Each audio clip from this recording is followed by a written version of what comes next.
All right. I can't give you all the reasons I think Christianity is unreasonable in the time given here, so I'm only going to focus on a few. But of course, obviously, at the end of this debate, you should go out and explore and learn more of my writings, more of David's writings, others, Christians, atheists, and so on, and learn about this beyond what gets covered in this debate. So I'm going to just get to my main choice of what I'm going to argue as the negative case for what we're talking about here, the reasonableness of the Christian faith. And I want you to think about a fact that I read about on the plane here. I was reading an article about a particular charity group that's working on a particular problem these days, and it was a quite alarming statistic that this charity was working with, and that's the fact that every 21 seconds, somewhere on Earth, a child dies from contaminated water. That means by the end of my opening statement, over 50 children will have died of diseases contracted from their local water supply. Now start counting off the deaths in your head. It's pretty horrific. This is one of thousands of examples of fundamental injustice in the structure and design of the world that I could mention. But to keep it simple, I'll just use this one in particular because it is especially relevant to Christianity. In the time of Jesus, half of all children died before adulthood from diseases. I want you to imagine that. Imagine that now, more than half of all children born, all children you know, your own children, never survive to be adults. Most die miserably. And imagine that's just the way things are, and yet it's totally preventable. I want you to think about that for a moment while I fix my computer.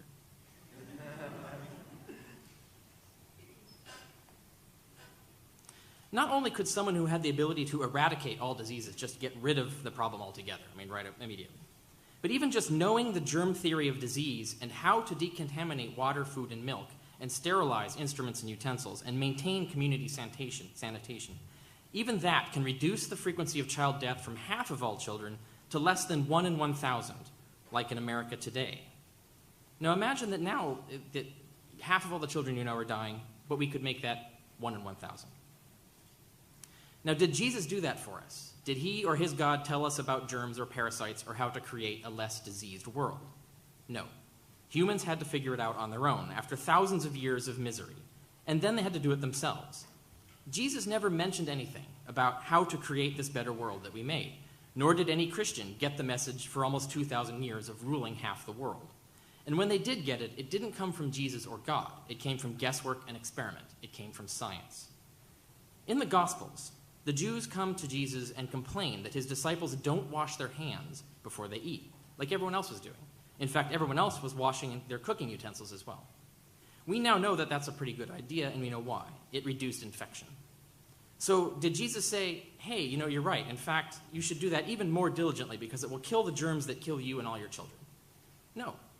Jesus argued that we don't have to wash our hands before we eat, that washing is a human tradition with no endorsement from God, and that nothing we put into us can harm us.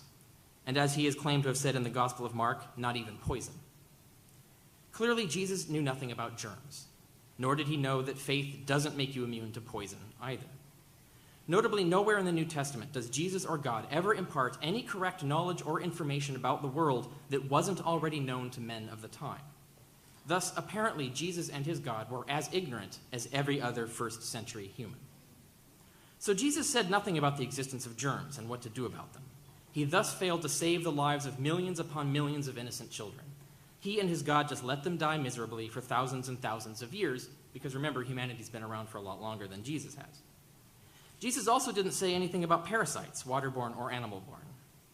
Most curiously, the Gospels only have Jesus perform occasional faith healings on people with no actual verifiable diseases.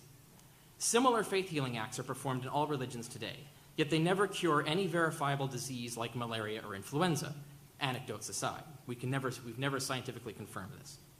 Much less did they restore lost organs or limbs. Jesus also never cured any verifiable disease, nor ever restored any lost organ or limb.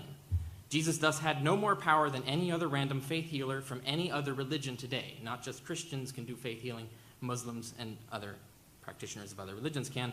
Pagans did as well. Now let's compare that with what an actual God could do. A God, or any man granted his power, could cure all sick people on the whole earth. Now imagine Jesus had done that. With just a thought, not just a few people he happened to bump into in one tiny corner of the world. In fact, an actual God, or any man granted his power, could simply eliminate all germs and parasites altogether, or render them all harmless to humans, or at least to children. But no, Jesus and his God didn't do anything godlike. Just as their knowledge was ignorantly human, so was their ability. In the time of Jesus, the top killers of millions of children and adults were malaria, typhoid, and tuberculosis. Pay close attention to the Gospels. Never once does Jesus ever meet a single person clearly afflicted with those ailments. And yet those are the most common ailments, most commonly killing people around him at the time. Once, according to the Gospels, he cured a fever, and that's it, just an ordinary fever. Yet hundreds of thousands were dying of those more serious illnesses all around him. Carefully avoiding them, Jesus never had to try to heal them. We know he couldn't, as no other human faith healer can either. Because faith healing isn't real, it's psychosomatic. If it worked, we'd have faith healing wings in all our hospitals. Malaria, killer of millions of children, even still today, shockingly, even after 2,000 years of Christianity, malaria is caused by parasites transmitted by mosquitoes, which breed in stagnant pools of water and can be warded off with chemicals and nets or just killed. At the very least, Jesus could have mentioned that. Hey, you should do something about those stagnant pools of water over here, and there's this thing called a mosquito net I want to tell you about. But no, Jesus didn't even know to do that, much less just eliminate the malaria parasite like any actual God would do. Typhoid and other lethal fevers are transmitted by a lack of public and personal sanitation, basic germ theory of disease. Jesus didn't mention that either or do anything about it.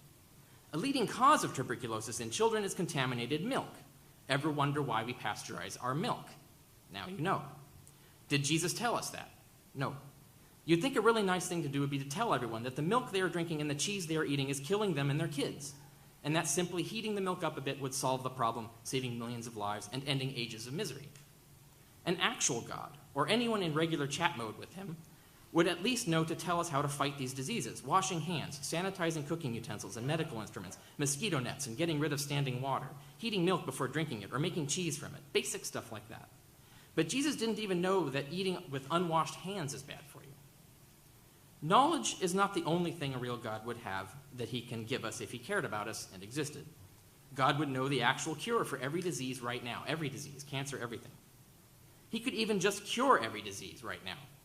Now imagine if he were an ordinary person. We weren't talking about God, we were just talking about a Joe.